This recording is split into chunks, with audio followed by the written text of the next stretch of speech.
J'avais envie de, à mon échelle, avoir un impact sur les femmes, d'aider les femmes. J'avais envie de pouvoir faire avancer les choses. Moi, là-bas, je suis une personne créative. Je me suis jamais dit initialement, voilà, je vais faire une marque éco-responsable, et ça a coulé de source. Ça donne un sens incroyable à ce qu'on fait. Et c'est vrai qu'en ce moment, on parle beaucoup des matières et c'est un enjeu fondamental. Il faut recycler, bien évidemment, pour lutter contre ce gaspillage industriel textile. Mais on parle un peu moins des hommes, je trouve.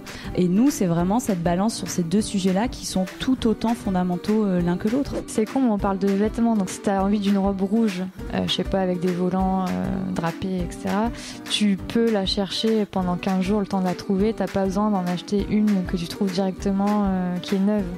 Aujourd'hui, je pense que toutes les marques qui vont se créer ont un devoir moral de faire de leur mieux, ou en tout cas avec un engagement. La clé essentielle du féminisme, je pense, c'est la notion de sororité.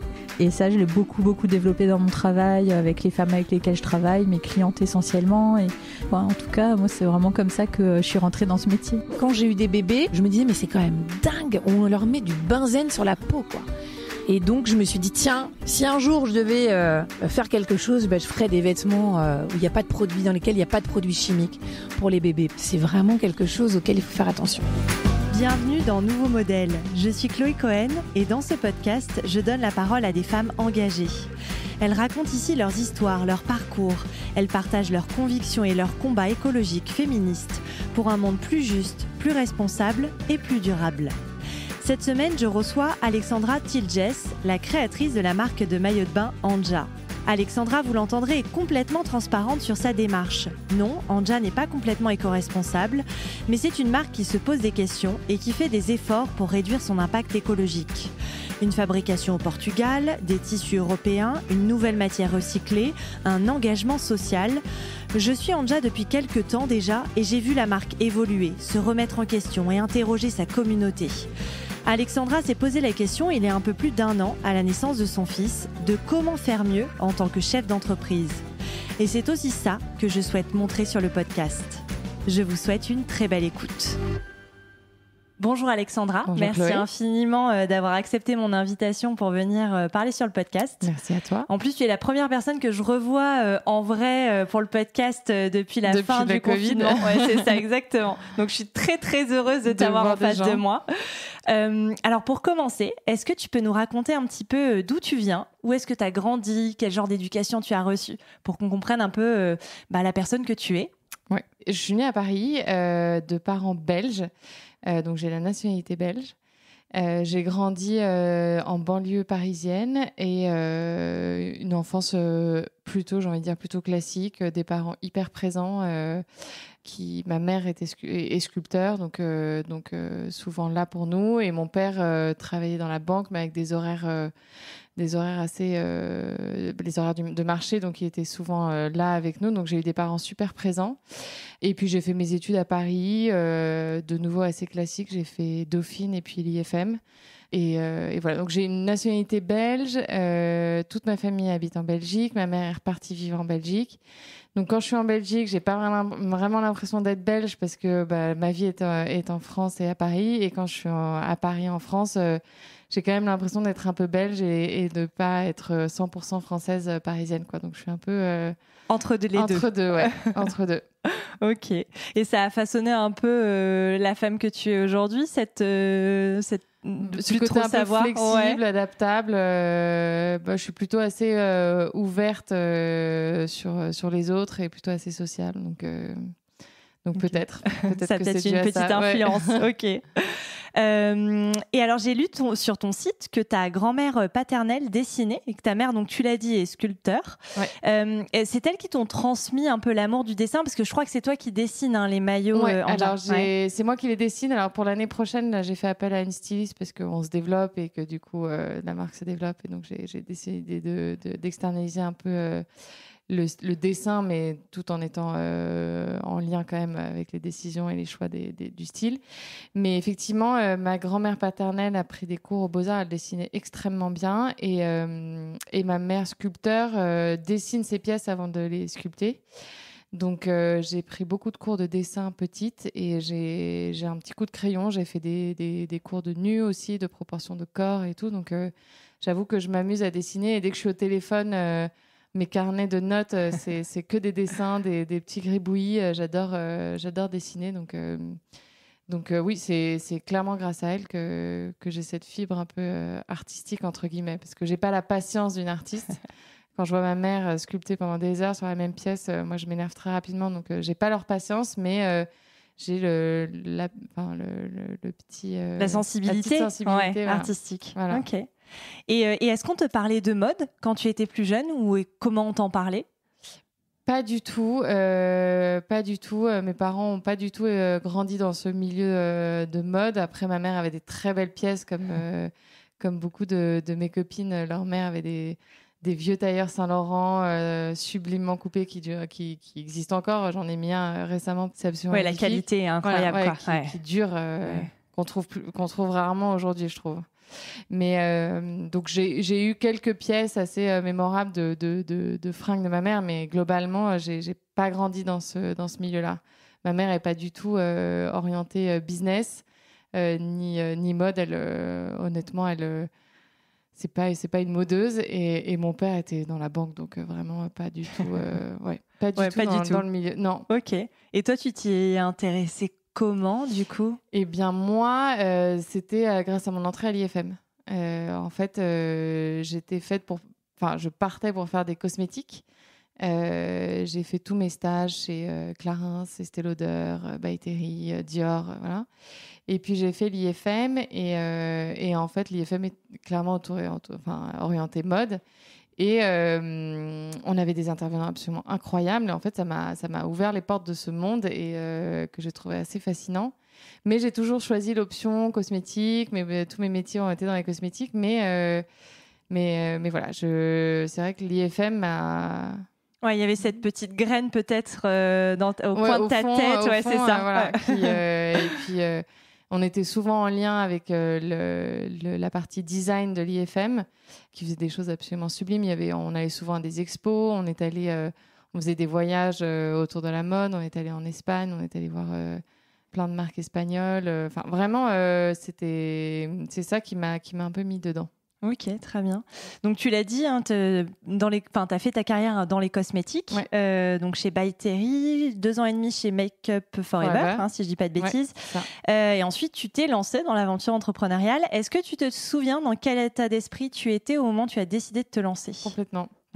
En fait, c'était en 2017, je crois. Hein. Alors, je me suis lancée en 2017, mais l'idée a commencé à venir en 2016. D'accord. Parce que je faisais partie d'un groupe chez Make Up Forever, un groupe intrapreneurial. Donc, en fait, je développais des projets intra Make Up Forever. Donc, je faisais partie d'un petit groupe sympa. Donc, ça m'a donné un peu, ça m'a titillé sur cette envie de monter des projets. Et puis... j'étais entourée d'entrepreneurs parce que mon mari est avocat et a son propre cabinet et ses clients sont entrepreneurs. Et je me disais, j'ai envie de tester, j'ai envie de me lancer. Et en fait, je me suis posé la question de ce qui me manquait. Parce que c'est vrai que beaucoup d'industries se lancent comme ça quand il manque quelque chose. Répondre à un besoin, c'est plutôt cohérent. Ça répond à mon besoin et ça répond sûrement à un besoin de quelqu'un d'autre.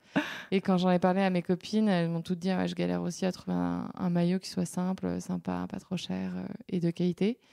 Et du coup, je me suis dit il doit y avoir un petit marché, mais je commençais doucement, je faisais ce qui m'amusait. Moi, je suis une marketeuse, donc j'ai fait mon positionnement, toute mon étude concurrence, mon positionnement prix, mon nom, enfin tout ce qui m'amusait un peu. Ouais. Et puis, j'ai commencé à rencontrer des modélistes qui m'ont dit moi, pour un dessin, ça sera tant. Et je regardais à côté de moi avec mon compte en banque. Je disais, en fait, ça ne va pas le faire, je vais le faire toute seule. Comme j'avais fait mes cours de dessin et que j'ai un peu cette fibre, du coup, j'ai commencé à dessiner moi-même. J'ai commencé à rencontrer des usines parce que j'envoyais plein de mails et en entonnoir, je suis tombée sur 2 ou 3 usines qui pouvaient me correspondre. Et en fait, petit à petit, j'avais déjà un pied dedans. Et mon état d'esprit, c'était vraiment... je suis heureuse chez Make Up Forever, je m'amuse avec l'entrepreneuriat, je fais des projets sympas. C'est une marque qui ne se prend pas la tête.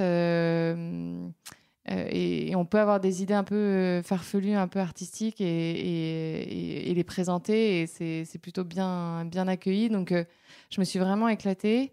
J'avais un co-bureau avec qui je m'entendais très bien, qui est devenu un de mes meilleurs amis. Et lui a décidé de partir parce qu'il avait fait le tour de son poste. Il était allé dans une autre marque.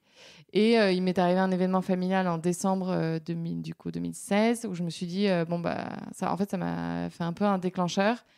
Et en janvier, je suis rentrée en disant, voilà, j'aimerais monter ma marque. Vous m'avez donné le goût à lancer des projets. Donc, voilà, j'aimerais que vous me souteniez et qu'on puisse partir en bons termes et tout. Et ma boss, à l'époque, son mari était entrepreneur. On s'entendait super bien et ils ont vraiment super bien pris la nouvelle. Et ils m'ont vachement aidée parce qu'ils m'ont fait une sorte de départ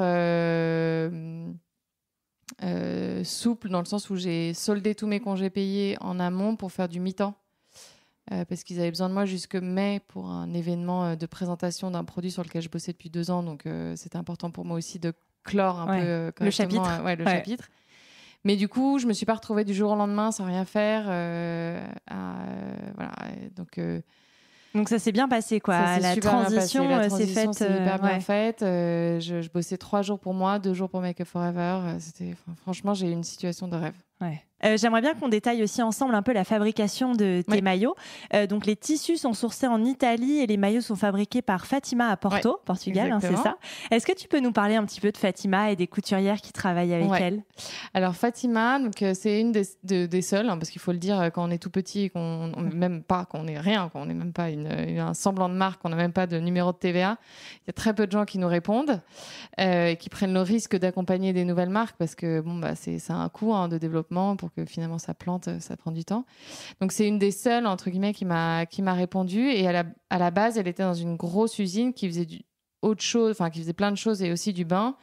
Ils ont décidé d'arrêter le bain et donc elle a décidé au moment où je me suis lancée de lancer son usine de bain. Donc je faisais partie de ses premières clientes entre guillemets qui l'ont suivi. Enfin à défaut, moi j'avais jamais bossé avec la grosse usine, mais du coup, je faisais partie des premières et je suis allée la voir. J'ai commencé à envoyer mes dessins. Elle m'a envoyé mes premiers protos. On a eu une relation hyper simple par mail, donc je n'ai pas senti le besoin d'aller sur place tout de suite. Et avant de valider le tout, je voulais quand même aller sur place pour être sûre du partenaire avec qui j'avais avancé.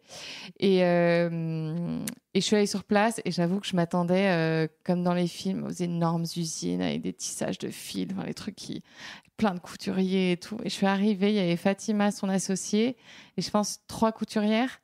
Et en fait, ça m'a interpellée et amusée dans le sens en me disant que que je contribuais au développement de cette petite usine qui fait appel à des couturières qui ont, je pense, 30 ans d'expérience dans le bain et qui font du bain depuis des années et qui coudent tous les maillots un à un sur leur machine à coudre. Et en fait, le fit est super bien passé. Elle doit avoir, 50 ans. Elle me considère un peu comme... on a un peu une relation maman-fille hyper proche. En plus, Anja, en portugais, ça veut dire ange. Donc, elle nous appelle le petit ange. Bon, même si, quand je m'énerve, je pense pas qu'elle m'appelle le petit ange. Mais voilà, on a une relation très, très proche. Et en fait, c'est elle, au début, qui m'aidait à sourcer mes tissus. Parce que j'avais différents critères, notamment de toucher, de ressenti, de qualité. Et pareil, quand on est personne, en vrai, c'est super dur d'aller dans les salons avec des stands. Ils sont tous fermés. Les gens sont tous en réunion à des tables. Et toi, tu es là avec ta petite carte. Est-ce que je peux regarder les tissus? On a trop peur, on n'ose pas. Les gens nous regardent en disant le minimum de métrage, c'est 180. Je comprends rien, la lèse, les trucs. Moi, j'ai pas une formation de tissu. Donc... Vraiment, je l'ai fait parce que je suis allée à Lyon le moment où le salon de la lingerie était à Lyon. J'ai vraiment tout fait pour le faire moi-même, mais en fait, j'avais pas j'avais pas le courage. Non, j'avais pas le courage de dire voilà, je vais me lancer. Est-ce que j'arrivais pas. Donc du coup, j'ai demandé à Fatima de sourcer pour moi et en fait. Elle m'a fait 2-3 protos avec différents tissus et je les ai tous testés et j'ai fini par trouver ce tissu qui est Ecotex, qui n'était pas recyclé à l'époque et qui n'est toujours pas celui-là, mais qui était Ecotex, qui était quelque chose d'important pour moi, et qui est sourcé, qui est produit en Italie et en Espagne, parce que j'ai des doublures ils sont tous doublés, mes maillots, donc du coup, la doublure est italienne et le tissu principal est soit italien, soit espagnol.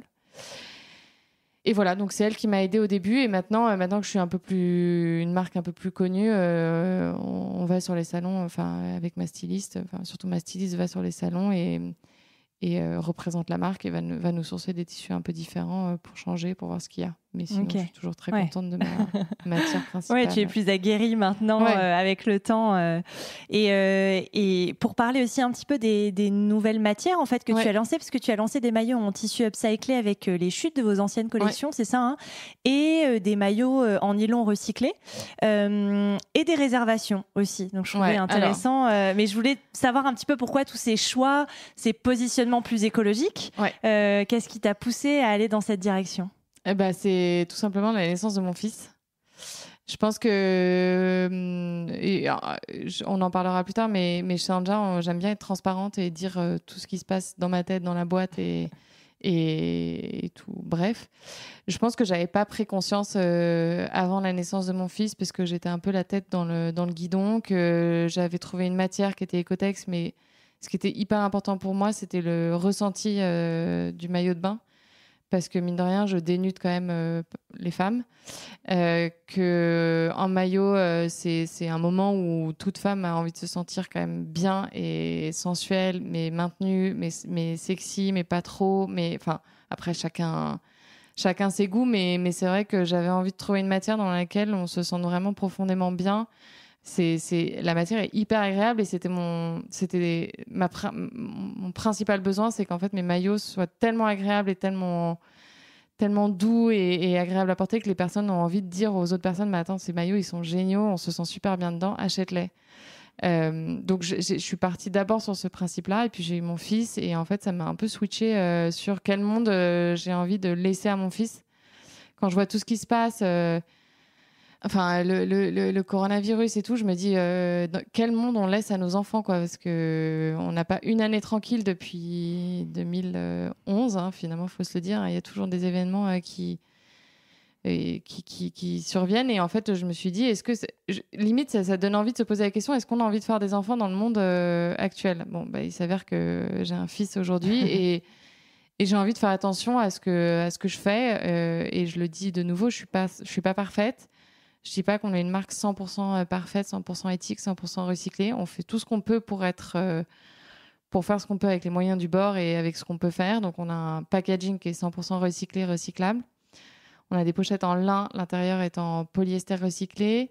Les polybags qui protègent les maillots sont en plastique recyclé. Le carton est un carton recyclé. Tous les papiers sur lesquels on imprime sont des papiers recyclés. Donc voilà, tous les éléments du packaging sont recyclés. Notre parfum qu'on a lancé, le pochon est en coton bio. Les matières sont des matières naturelles bio. L'alcool et les conservateurs sont des conservateurs bio. Ça a été fait par des artisans français en France. Nos maillots sont faits au Portugal avec des tissus italiens et espagnols. Donc voilà, on essaye comme on peut, à notre échelle, de faire ce qu'on peut. Après, voilà, on n'est pas parfaite et on n'est pas complètement irréprochable, mais bon, c'est déjà mieux que de rien faire. Et donc oui, la matière recyclée, en fait, j'ai commencé à m'y intéresser du coup l'année dernière, mais je trouvais pas, je m'y suis intéressée un peu avant parce que mes fournisseurs me présentaient des matières recyclées, mais en fait à chaque fois je trouvais qu'elles étaient rêches, dures, pas agréables à porter, et en fait ce côté le maillot doit être une seconde peau, on doit s'y sentir tellement bien dedans, j'arrivais pas à switcher le pas de la matière recyclée pour le principe d'avoir une matière recyclée, au détriment du bien-être de mes clientes, quoi. Parce que vraiment, mes matières, je ne trouvais pas de matière qui me convenait, qui sèche rapidement pour pas que ce soit que du coton. Il y a quand même, mine de rien, de l'élastane dedans. On peut rien y faire parce qu'il faut que ce soit quand même, c'est un maillot. Donc, faut que ce soit un peu gainant, faut que ça sèche rapidement, faut que ce soit élastique. Enfin, c'est pas un t-shirt, un maillot. Donc, on peut pas tout faire non plus. C'est des matières 100% recyclées. Moi, j'ai une doublure. La doublure, elle a forcément du polyamide et l'élastane. Donc, l'élastane, c'est compliqué de recycler l'élastane. Enfin, bref. Tout ça pour dire que j'ai fini par trouver une matière qui ressemble à la mienne, en un peu plus ferme, mais toujours aussi agréable à porter. Et du coup, on a testé cette année et on est très contente. Ils ont très peu de gamme de couleurs, donc c'est un peu limité. Ils sont en train de la développer, contrairement à mes autres matières où je peux vraiment choisir toutes les couleurs que je veux sur échantillon. Enfin, je ne suis pas obligée de développer mes couleurs, ils les ont en stock, donc... c'est aussi important de se renouveler et de proposer de nouvelles couleurs, des nouvelles matières. Donc voilà. Donc là, on a commencé avec cette matière. On l'a refait pour l'année prochaine sur une gamme. On fait pas tout en recyclé parce que le porté est pas le même, le toucher est pas le même et que j'adore ma matière principale qui était Kotex. Mais voilà. Donc on fait un peu des deux. Ok. Et de l'upcycling aussi? Alors j'ai vu ça. L'upcycling, effectivement. En fait, on a repris toutes nos chutes de tissu qui nous restaient en stock. Bon, il y a des modèles où on avait 10 pièces, d'autres on en avait beaucoup plus. Et en fait, on a fait sur notre modèle le vertigineux, qui est notre modèle phare. Donc du coup, on s'est dit, on va prendre tout ce qui nous reste et on va le faire sur ce modèle vertigineux qui est top parce qu'en plus, les bretelles sont réglables. Donc en fonction des longueurs de buste... Ouais, comme ça, c'est pratique. Hyper pratique. Et voilà, on est en train de lancer une marque de beachwear, enfin une ligne de beachwear qu'on lance dimanche. C'est des tissus qui ont été sourcés à Paris dans le Marais, qui ont produit chez une de mes copines qui a une usine à Aubervilliers. Et voilà, donc voilà, on essaye d'avoir de la proximité, d'avoir des partenaires qui ont une certaine éthique.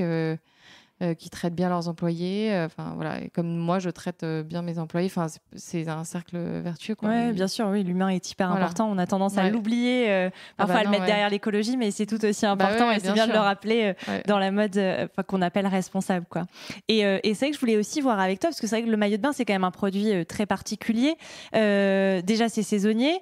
Et puis, il y a autre chose aussi, c'est-à-dire qu'un maillot de bain, tu peux pas te permettre qu'il arrive en septembre après les vacances à la mer. Je veux dire, un t-shirt, moi parfois j'achète en précommande parce que ça me dérange pas du tout d'attendre 3 mois pour le recevoir, qu'il arrive en juin ou en octobre. Finalement, c'est pas grave. Le maillot de bain, c'est un peu plus embêtant si t'as prévu des vacances à la mer. Du coup, comment parce que t'as lancé des réservations, je me demandais s'il y avait aussi une volonté derrière parce que les stocks, le gaspillage, j'imagine que ça doit pas être évident de gérer cet équilibre-là. En fait, c'est ma problématique. En fait, c'est pas du tout fait exprès les réservations et c'est pas du tout dans un état d'esprit de responsabilité. Je le dis très objectivement.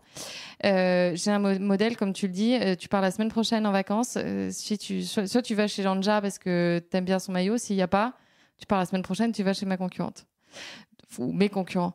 Donc, je peux pas avoir ce système de précommande. J'ai comme tu dis, un produit qui est trop particulier.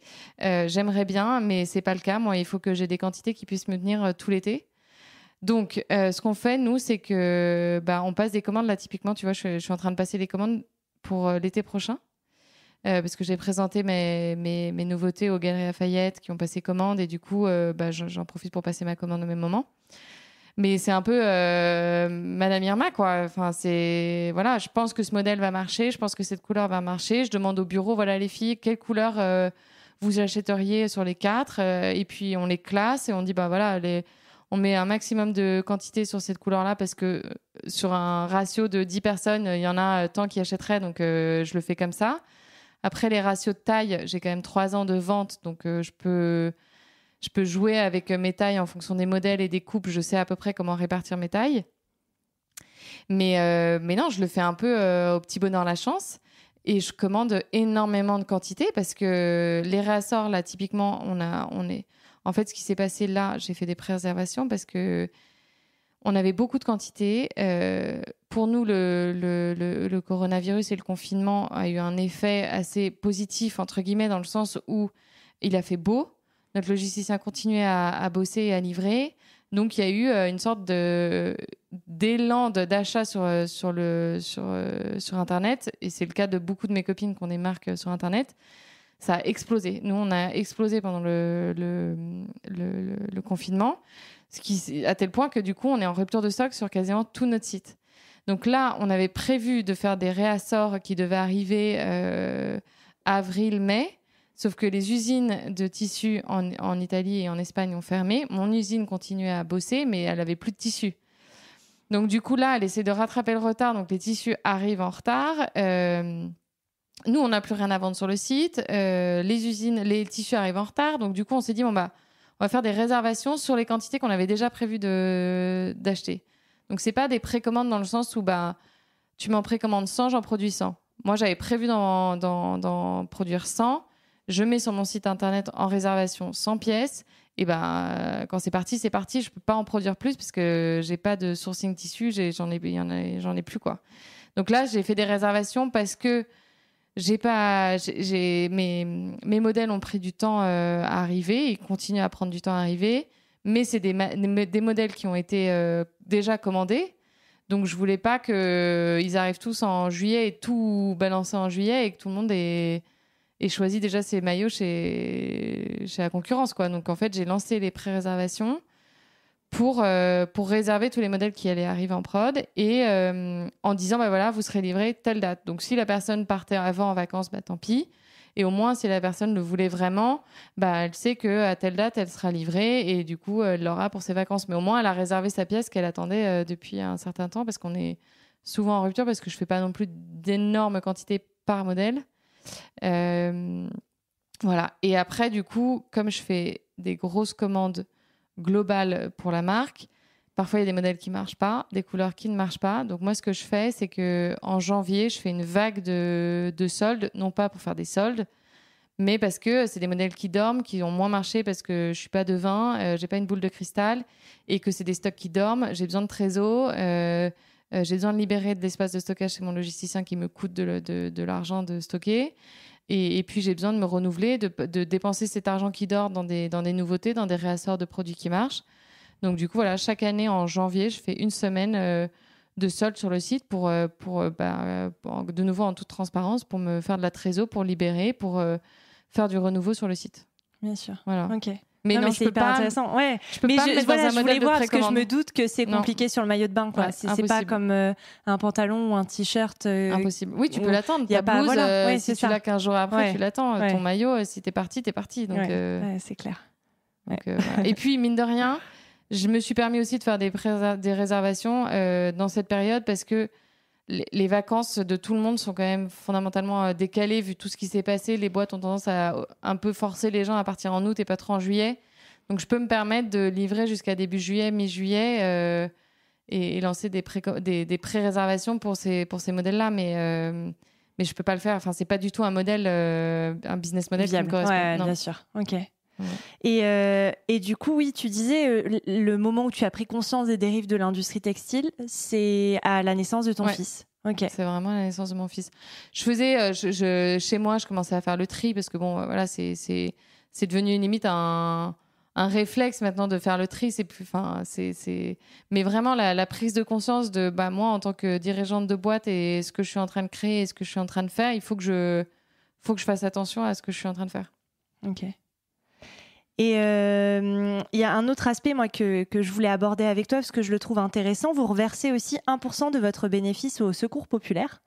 C'est intéressant parce que j'aime bien aussi les engagements, enfin l'engagement social d'une entreprise que je trouve qui est hyper important.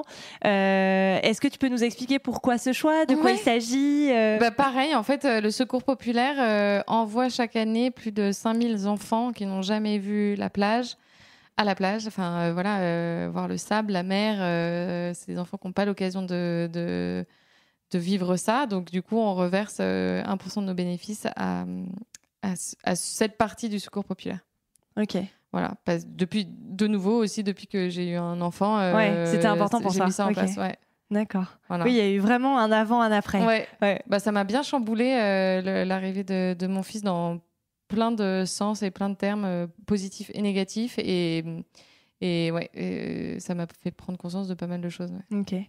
Et donc voilà, on en vient aussi à la question de la transparence parce que c'est vrai que tu le dis, on l'a entendu, tu l'as dit beaucoup là pendant notre discussion, c'est beaucoup écrit aussi sur ton site internet, donc on sent que c'est important pour toi. Quelle est ta définition du coup de la transparence ? Parce que est-ce qu'on peut tout dire ? Est-ce qu'on dit Moi, tout ? c'est l'honnêteté en fait. Ouais. C'est juste de dire là typiquement on devait livrer des modèles qui étaient en pré-réservation, on devait les livrer lundi.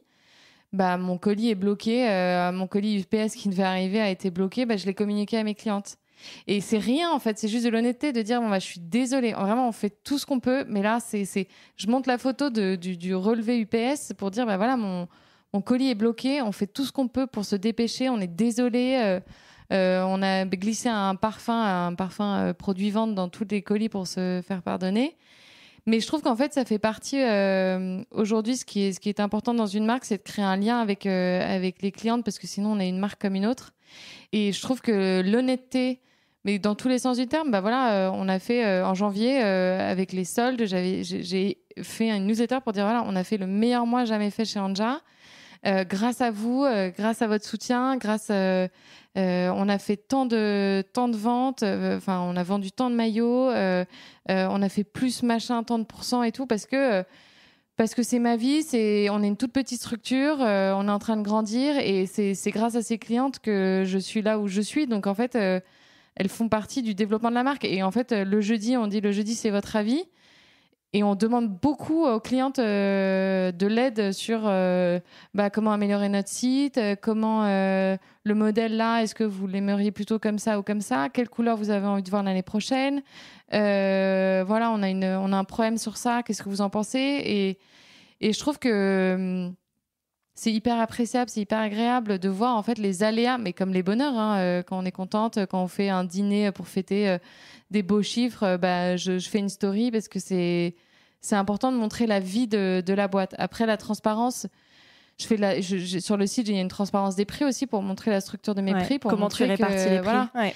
Et c'est pour montrer en fait que la marge que je fais, faut arrêter de se dire elle s'en fout plein les poches. Non, en fait, l'argent que j'ai, et je le dis sur le site, l'argent que j'ai, il sert à rembourser l'emprunt que j'ai fait, à payer mes salariés, à payer le loyer de la boutique, à payer toutes les nouvelles prods, à payer un pop-up, un événement, une agence presse, un prestataire externe. Enfin, tout cet argent où on pense disons qu'il marge, en fait, il y a un moment où il faut que la boîte se fasse un peu d'argent pour pouvoir réinvestir et grandir. Donc voilà, là, je commence à peine à me payer au bout de 3 ans de marque. Donc c'est pas...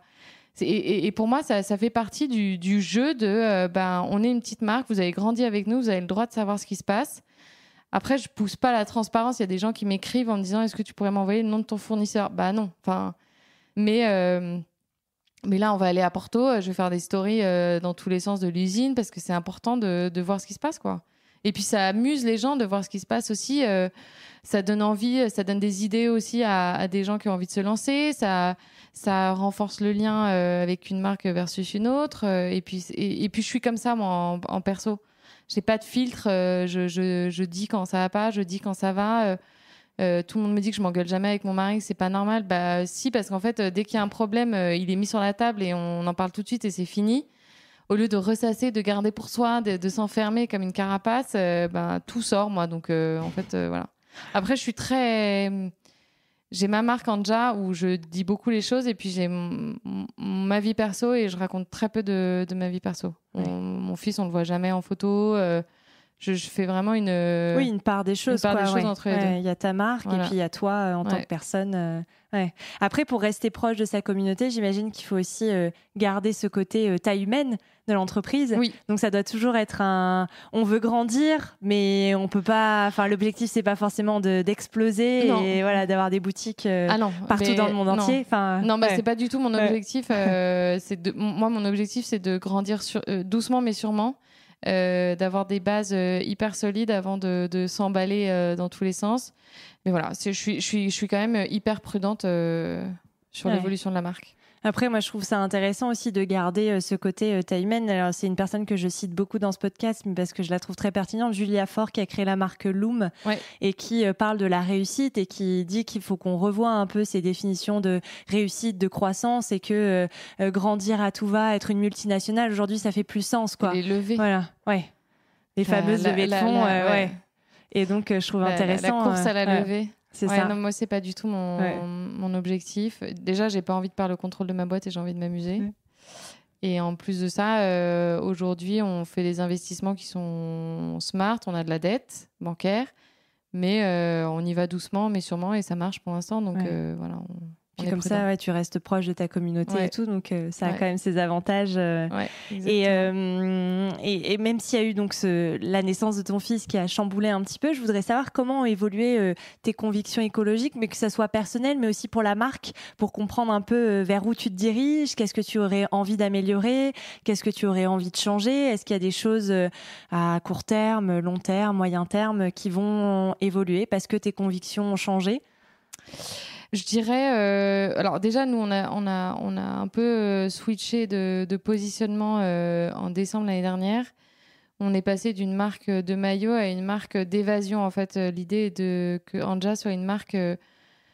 Anja, en fait, le produit, le maillot représente fondamentalement 2% de notre temps. Enfin, en vrai, les vacances, tout ça, c'est quand même une portion très infime de notre temps. On a quand même notre routine quotidienne et notre travail et tout.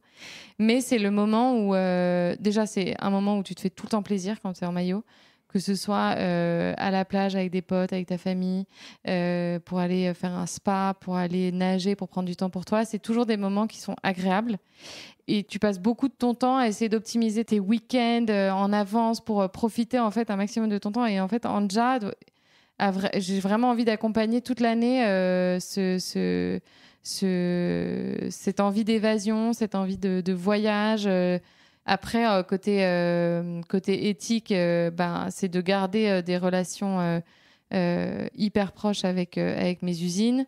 Là, je suis sur un gros chantier de trouver une deuxième usine parce que la marque grossit, que c'est risqué d'avoir ses œufs dans le même panier, que je fais partie du réseau Entreprendre et mon mentor m'a dit conseil numéro 1, tu vas pas quitter Fatima, mais tu prends une deuxième usine au cas où, tu ne sais jamais. Il faut quand même qu'il y ait un moyen de repli si on ne sait jamais s'il y a une deuxième crise du Covid et qu'elle elle tient pas le coup, il faut qu'il y ait une option d'alternative pour pas qu'elle te fasse couler avec elle, quoi. Donc ça va être un gros chantier d'aller chercher une autre usine. Là, au Portugal, je vais en visiter une ou deux. Je veux rester en Europe, je veux rester Portugal parce que j'adore leur manière de bosser. Je trouve qu'ils bossent super bien. C'est un beau pays. Ils sont spécialisés dans la confection de beaucoup de nos produits quotidiens. Donc voilà. Et après, en termes de respect écologique, j'essaie de développer un maximum des collections responsables, de faire de moins en moins de gâchis, mais voilà, d'essayer de jouer entre ce côté stock, pas de stock, collection recyclée, mais aussi pas que, parce qu'on n'est pas que une marque 100% recyclée et que c'est pas notre positionnement non plus, mais essayer de réduire la consommation de bouteilles au bureau, de papier, d'emballage. On n'imprime plus rien. Si on doit signer des choses, on passe par DocuSign. Enfin, on fait plein de choses pour essayer de minimiser notre impact au quotidien et sur le long terme dans cette lignée de faire voyager, si on peut encore voyager un jour. Ce serait bien. Ouais. Et personnel, ça a eu aussi, d'un point de vue personnel, pas que sur la marque, tu as aussi changé des choses dans ta vie de tous les jours? Alors je consomme moins et mieux. Je vais au marché, je fais bosser mes petits primeurs du coin. C'est vraiment tous les samedis, c'est notre plaisir à nous d'aller chez le fromager, chez le boucher, aller acheter tous nos produits en locaux. Après recycler, faire le tri, je le faisais déjà. Les machines, je fais attention au nombre de machines que je fais, à l'heure à laquelle je le fais. Mais c'est vrai qu'après, il y a des gestes du quotidien où on n'a pas forcément le réflexe d'améliorer tout dans notre vie. Mais on n'a plus de bouteilles d'eau chez nous, on boit l'eau du robinet, qu'on trouve très bonne. Il y a plein de gens qui supportent pas, mais nous, on boit l'eau du robinet. Mais voilà, j'essaye petit à petit de changer mes gestes au quotidien, mais je le faisais déjà un petit peu dans ma vie quotidienne. Je le faisais déjà moi. La naissance de mon fils a plus eu d'impact sur ma société et en tant que manager et en tant que dirigeant. Sur ta vision de l'entreprise et de comment contribuer en tant qu'entreprise à un monde meilleur pour nos enfants, quoi. Exactement. Ok. Et je ne sais pas quel âge a ton fils, mais comment tu l'éduques sur ces sujets? Enfin, il est peut-être tout jeune, donc c'est peut-être un peu tôt, mais... En vrai, il est tout petit, mais il a 15 mois, donc là, c'est un peu tôt. Mais je commence... il a tendance à... Là, il déchire les livres et j'essaie de lui expliquer que les livres, non seulement c'est des cadeaux, c'est des objets précieux, c'est censé durer dans le temps, c'est des beaux objets. Donc, prendre soin de ses affaires pour essayer de les faire durer le plus longtemps possible. Après, j'avoue que 15 mois, là, c'est un peu compliqué. Après, il va voir, nous, notre façon d'être et de consommer. Donc après, je le nourris, j'achète quasiment pas de petits pots, je fais tout moi-même à la vapeur. Donc j'essaye d'acheter des légumes et de faire tout moi-même à la maison. Voilà, on fait comme on peut. On fait comme on peut, mais là, il est un peu jeune. Ouais, là, il est un peu jeune. Ouais, il est un petit peu Effectivement, 15 mois. Mais comme je ne savais pas quel âge il avait, c'est pour ça que je te pose la question, pour savoir s'il y avait déjà eu, j'imagine que ce n'est pas évident, que maintenant, les nouvelles générations vont grandir un peu avec cette, cette conscience écologique. Ça va être un peu naturel chez eux de faire attention. J'espère, en tout cas. Et j'aimerais aussi qu'on parle d'un aspect de ta marque. On en avait rapidement discuté au téléphone quand on avait échangé la première fois. Parce que tu as vraiment pensé Anja pour toutes les générations de femmes. Tu me disais, moi, j'ai envie que ma maman porte mes maillots Anja. Et tu avais prévu, je ne sais pas si c'est toujours le cas avec tout ce qui s'est passé, un shooting avec les mannequins de 70 ans, tu m'avais dit ou... Non, en fait, là, notre shooting là, de la collection hiver de l'année dernière et de cet été, on est parti avec Guylaine qui a fêté ses 70 ans. Et c'était important pour moi de montrer que je répondais aux féminités de tout âge, en fait. Parce que cette marque, je l'ai faite pour moi, je l'ai faite pour ma mère. Je suis trop contente de voir ma mère dans mes maillots de bain, de voir les copines de ma mère dans mes maillots de bain. Et je trouve que la féminité, elle n'a pas d'âge. Et c'était important pour moi d'avoir une mannequin plus âgée. C'est super rare quand même dans l'industrie textile et dans la mode de voir des femmes de plus de, allez, on va dire 30 ans défiler ou poser, quoi. Ouais. Donc, non, et puis c'était sympa, on s'est bien marré. Elle, ça l'a fait trop plaisir, elle a des bons souvenirs. Et puis mes maillots lui vont trop bien, donc c'est sympa de voir qu'à toutes les générations. En plus, nous, on a une boutique qui est dans le 16e à Auteuil. Donc, on a une clientèle un peu plus âgée que celle du Marais, par exemple. Et du coup, elles viennent essayer leurs maillots. Et en vrai, je les regarde avec des yeux écarquillés. Ça leur va tellement bien. Enfin, c'est un bonheur de les voir porter les maillots. Donc, je fais des modèles plus ou moins échancrés pour pouvoir répondre à tout type d'envie, en fait. Parce qu'il y a des femmes plus ou moins pudiques. Et en fonction de leur âge aussi, il y a des personnes qui n'ont plus envie de se dénuder comme elles se dénudaient avant. Donc, je fais des modèles plus ou moins décolletés pour répondre aussi à notre tranche d'âge. Notre cœur de cible chez Anja, elle a 30-35 ans.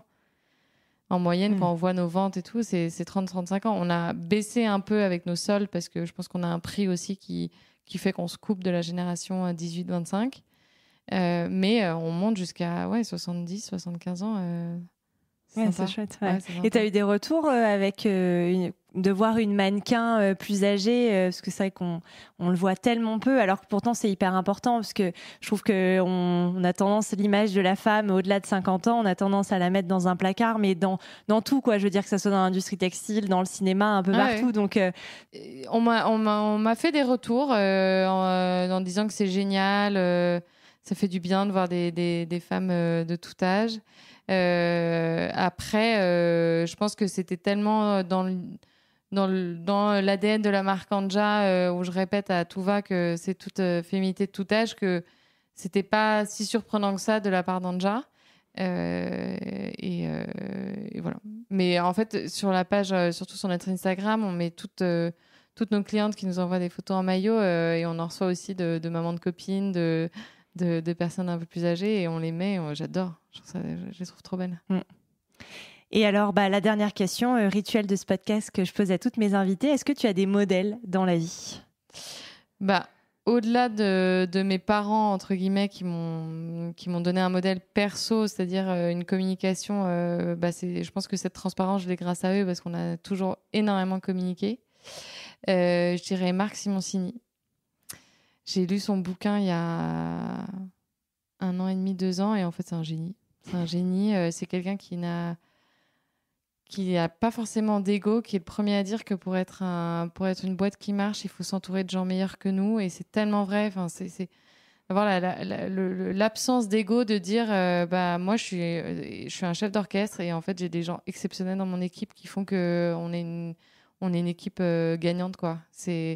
C'est pas en étant manager, en disant attends, si je prends une personne qui est meilleure que moi, elle va me faire de l'ombre. Non, je prends une personne qui est meilleure que moi dans son domaine et qui va faire que la marque, elle va prendre un autre élan, quoi. Et de dire aussi, il a vachement parlé de toutes ces boîtes qu'il a montées, qu'il a échoué et tout, et que les échecs, en fait, sont tellement plus formateurs que les réussites. Et son bouquin est top, donc n'hésitez pas à le lire. Tu recommandes. Ouais. Et voilà. Et c'est marrant parce qu'il a fait une vidéo récemment sur Instagram en disant la différence entre les gestionnaires et les entrepreneurs. Les entrepreneurs, ils disent « et les gestionnaires, ils disent « mais ». Voilà. Et toi, tu es dans quel... Moi, je suis plutôt « et Lucie, avec qui je bosse, elle est plutôt « mais ». Ok. C'est bien hier. comme ça. Ouais. C'est comme ça, ouais. Vous êtes complémentaires. Exactement. Ok. Voilà. Et écoute, merci infiniment d'avoir répondu à toutes mes questions. Merci à Alexandra d'avoir participé à cet épisode de Nouveau Modèle et merci à Thomas Langlin, notre ingénieur du son. Si vous aimez l'émission, dites-le moi avec des mots doux et des étoiles sur vos applications préférées et parlez-en autour de vous. C'est ce qui m'aide le plus à faire connaître le podcast. Pour ne louper aucun épisode, rejoignez-nous sur Facebook, Twitter et Instagram @nouveaumodèle.podcast. Je vous dis à très bientôt pour rencontrer un nouveau modèle.